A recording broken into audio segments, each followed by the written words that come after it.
ഒന്നും രണ്ടും കൂട്ടി വെച്ചിട്ട് പണിയിച്ച നല്ല ഭംഗിയുള്ള മൂക്കുത്തിയായിരുന്നു. കഷ്ടകാലത്തിന് അത് കുളത്തിൽ പോവുകയും ചെയ്തു. ഇനിയൊന്നും പണിക്കാനുള്ള ശേഷിയില്ല. എന്നാലും ആ മൂക്കിലെ തുള അറിഞ്ഞു പോണ്ടെന്ന് കരുതിയ ഒരു കഷ്ണം ഈർക്കിൽ തിരികെ വെച്ചത്. അതിപ്പോ മാരാത്ത ചന്ദ്രി എന്ത് ഭൂതക്കണ്ണാടി വെച്ചിട്ടാണോ കണ്ടുപിടിച്ചത്? എന്നിട്ടൊരു അന്വേഷണം. എന്താ ഉണ്ണിമാരെ, കാളിയമ്മയുടെ കൂട്ട് മൂക്കിന്റെ മുകളിലൊരു ഈർക്കലി കഷ്ണം പോരെ കുളത്തിലുള്ള സകല ശൃംഗാരകൾക്ക് കൂടി ഇളിക്കാൻ?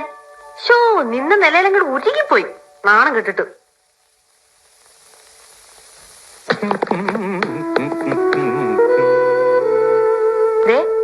നീ കേക്കണ്ടോ? 5 തോല പൊന്നില് കാപ്പുണ്ടാകണ കാര്യമല്ല പറയണേ.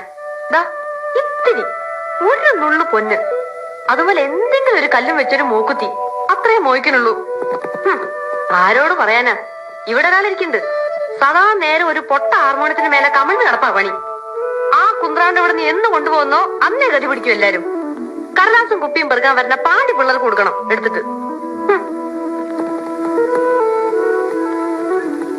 ഒരു ബാല്യക്കാരി കുട്ടിയാണ്. അതിന് വല്ല ചാന്തോ പൊട്ടോ 4 കുപ്പിവളയോ എന്തെങ്കിലും ഇക്കല വരെ വാങ്ങി തന്നിട്ടുണ്ടോ? ഇങ്ങനെ ഇരുന്നോളും അനങ്ങാ പറയായിട്ട്.